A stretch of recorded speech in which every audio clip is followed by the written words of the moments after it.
Ginawa namin itong training na to. Alam kasi namin dito sa NHQ na lahat ng mga activities ay nangyayari doon sa mga regional offices namin, lalo-lalo sa mga jails.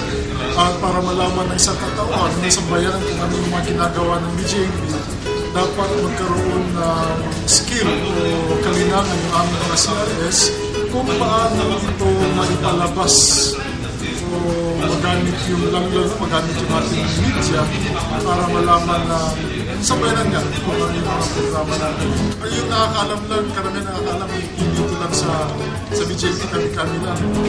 So ngayon kung paano papapalawan ito, paano namin maipaabot sa kanila na yung mga kamag-anak nila, mga kapatid, asawa na nandito sa mga kulungan namin ay hindi namin pinapabayaan. Lalo-lalo na yung ibang mga inmates namin na mga walang nadalo dahil hindi pwedeng makadalo yung mga kamag-anak dahil medyo malayo at walang may gasto sa pagdalaw. At least malaman naman nila sa media, na hindi namin pinapabayaan yung mga nandito sa kulungan namin. Actually, yung opisina ng CRS, ito yung Community Relations Service na hati ito sa dalawa, itong Media Relations at saka itong Community Relations. Ang CRS din natin ang tumatayong Public Information Office na aming ahensya. At ang primary function talaga namin ay para magkaroon ng relasyon ng aming ahensya. Sabihin natin pagkalawakang sosyedad. Bawat ahensya kasi ay kailangan na magkaroon ng koneksyon doon sa community dahil lahat ng programa ng aming ahensya ay dapat kasama yung komunidad. Yung mga nakapiit kasi sa amin, sa aming piitan, ay mga dating miyembro ng komunidad. Darating din ang panahon na sila ay babalik sa kanilang komunidad. So kailangan namin ng suporta ng komunidad at sa pamamaraan ng opisina na to, yung CRS, dito namin ipinapaalam. Ito yung nagiging medium ng aming ahensya para maisahimpapawid yung aming mga programa. This is very timely, no?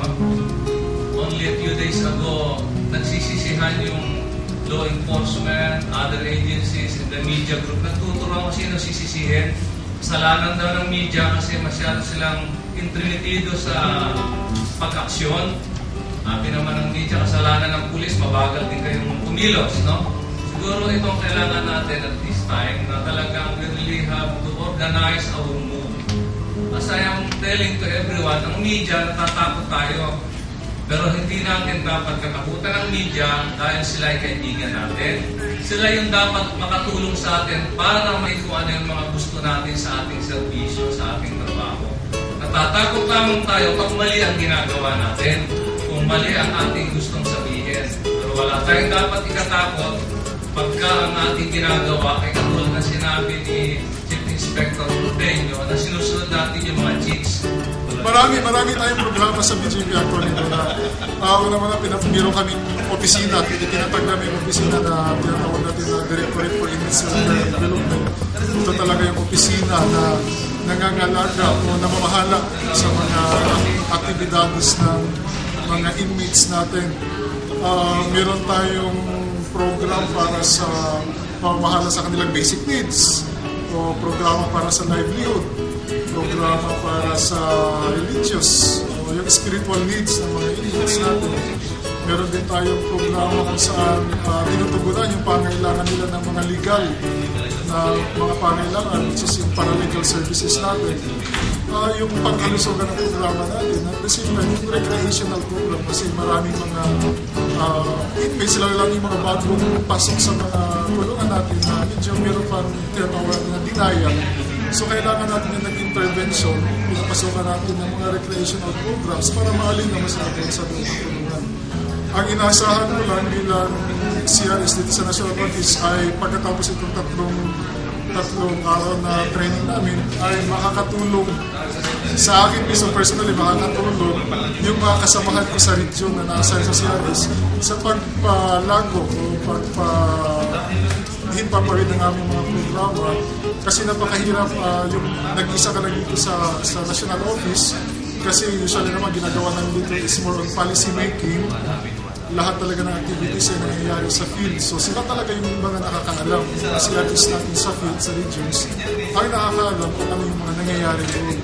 So para namin maipaalam sa publiko na ang BGMP pala ay napakadaming ginagawa para sa ating mga nakatulong, ay nandito yung mga regional artists natin na yun yung magiging trabaho nila.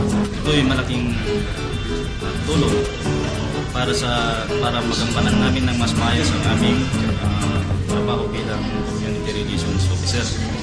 So sa pamamagitan nito, magagamit namin ito para mapag-ibayo pa at mapaganda ang aming kasalukuyang katungkulan. At the same time na ipapahagi sa publiko ang ating mga ginagawang programa at para sa mga kabutihan din ng ating mga kliyente, which is the inmates na salukuyang nagtatrial ko sa ngayon. Nagkaroon din ako ng kumpiyansa sa sarili, kumpiyansa o self-confidence. Palagi ko pagbalik ko sa regional office, ipapamahagi ko ito sa ating mga unit CRS officers. Palagi ko magkakaroon kami ng pagpupulong o liiko para may pamahagi ko at malaman din nila kung ano yung natutunan namin dito. Sa totoo lang po, nung sinabi sa amin na kasali kami sa training na napakasaya po namin. Kasi first time po namin maka-attend ng ganitong seminar tungkol sa community relation. Sa media po, gano'n. So, masayang-masaya po talaga kami. Lalo yung mga classmates ko rin, bagong graduates. So, first time namin na maka-attend ng seminar na ganito. Kaya, in-expect namin na marami talaga kami matutunan. Sa totoo po is maganda po siya. Kasi po, in-explain naman sa amin, is nakakaroon ng role playing, which is natuto kami humarap sa media kahit kami-kami lang. Naramdaman namin kung ano talaga yung nararamdaman na isang taong ini-interview, na-ambush siya.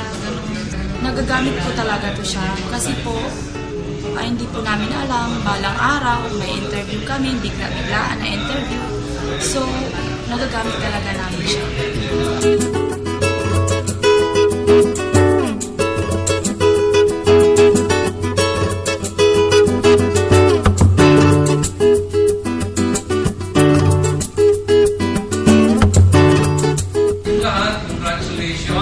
I hope that the very short orientation, tatlong araw talagang